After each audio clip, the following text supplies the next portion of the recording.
You probably know Tesla for the Model X, the Model S, and a bunch of vanity plates that say no gas. But before all that, there was this, Tesla's first car, the Tesla Roadster. Now this Roadster comes to us from a viewer named Eric in Syracuse, New York, who sent me an email asking if I wanted to come drive his Tesla Roadster.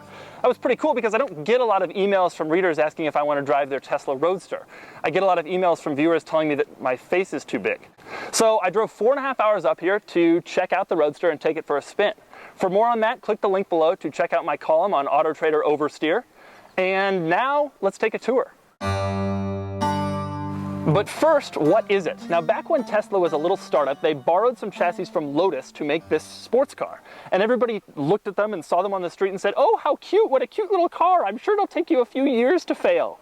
And now, here they are. Now, here to tell us about this car is Eric, who owns this particular example. Eric, well, how do you like it? It's an amazing car. It drives very well. It's definitely quirky, and I wouldn't say it's a car for everyone. So what did this thing cost when it was new? So the performance invoice on this car was like $128,500. But you bought it used, so what did you pay for it? About $60,000. What kind of range do you get? You can get about 220 miles, assuming you don't go over like 55 or 60. Around town, if you're stomping on it, maybe 100. If my battery goes dead, I'm like 6 hours. How long does it take if you want to just plug it into like a wall socket for like a toaster? Like 3 days. When you tell people you have a Tesla, are they excited to see your Model S and your giant center display screen? Absolutely. And then you're like, no, it's not like that. So, do people know what it is when you're driving around town? Around here, lots of people think it's a Lotus. I've had some people ask me if it was a Corvette, which was a little strange. Do the Lotus people ever talk to you?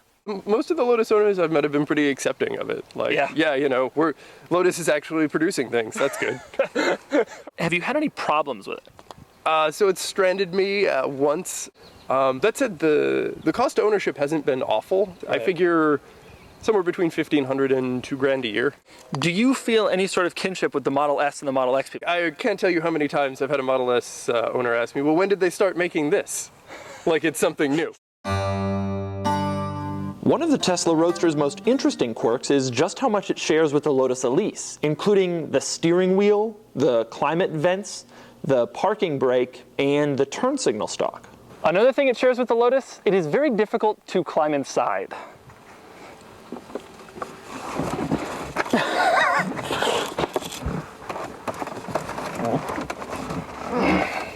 But there are things about the Tesla that are a lot more luxurious than in the Lotus.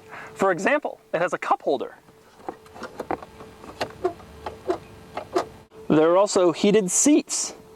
There's traction control, an iPod connector, and an automatic transmission.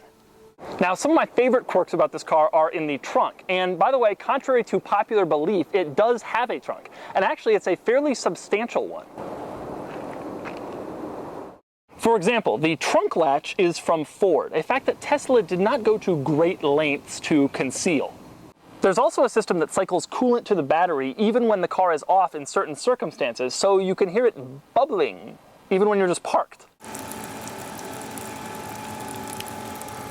The trunk is also where you access the battery, which contains my favorite warning label that I've ever seen on a car.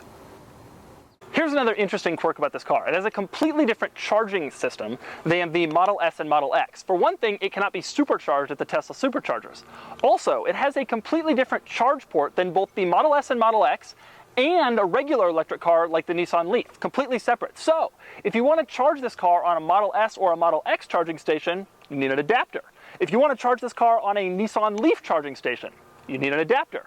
These adapters are not manufactured by Tesla. They're made by some guy in Vermont who is a lifesaver to Roadster owners. And then there are the door handles. Now, the standard door handles are these slick little electronic things. You pull them and the door opens. It's pretty simple. But you will notice that there is no keyhole on the exterior of the car. So how do you open the car if the electronic fails or if the battery in the key fob dies? Fortunately, Tesla thought of this and they devised a solution, although it isn't a very graceful one.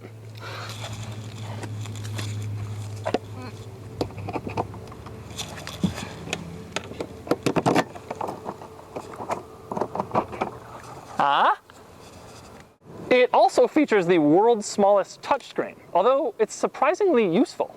Right now we're in performance mode. If you tap the battery icon, you can switch it into normal mode. We can also scroll through and see like the temperatures of the various different components. The clock, who cares?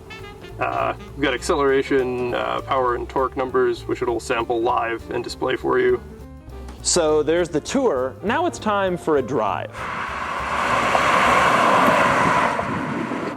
All right, here we go. Woo! Wow. Sorry, I'm gonna push it again. Okay. Woo!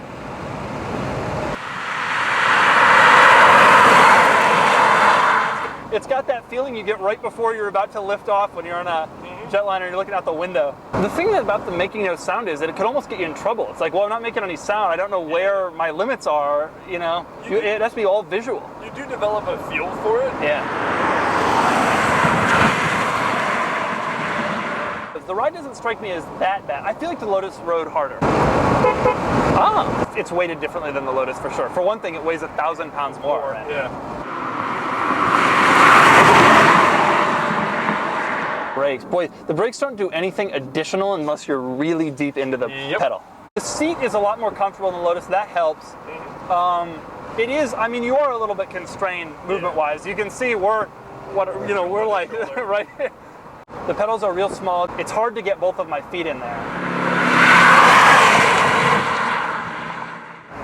The acceleration is massive. I'm blown away by how crazy it is. I never knew they were this fast.